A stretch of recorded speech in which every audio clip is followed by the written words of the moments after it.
Italia, mira, sabes más que yo. Nació en Italia Por el apellido, y pero podía ser de falleció. Hospitalet.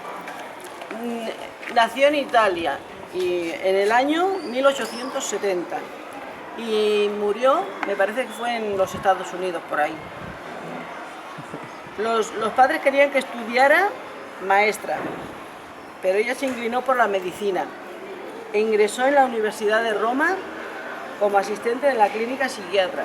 Y pese a sus estudios, que fueron pedagogos, científica, filósofa y medicina, era una devota de la religión católica.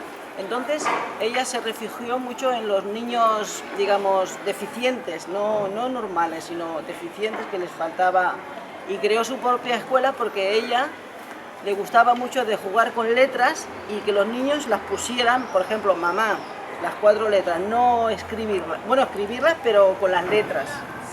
Que yo estuve viendo la película y se dedicó a esto porque tuvo un desengaño amoroso, se iba a casar y pilló al novio con otra y entonces se dedicó exclusivamente para todo esto. Eso lo veréis en la película.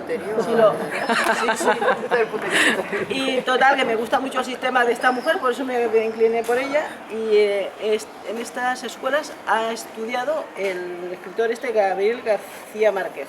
Fue alumno de estas escuelas. Ya no sé qué voy a escribir más, ¿qué digo más? Y tú pensaste en una entrevista, ¿no? Que lo Bueno, hubieses hecho hice si una te hubieses entrevista encontrado con ella. Que le dije que te hizo dedicarte a la educación infantil. No sería que te refugiaste en ello porque son criaturas necesitadas de cariño y los vistes muy dóciles y indefensos. La verdad es que si se hubiese vivido en su época me hubiera gustado ser alumna suya porque trataba a los niños como si fueran hijos de ella. Ya no hablo más. Molt bé. A mí me da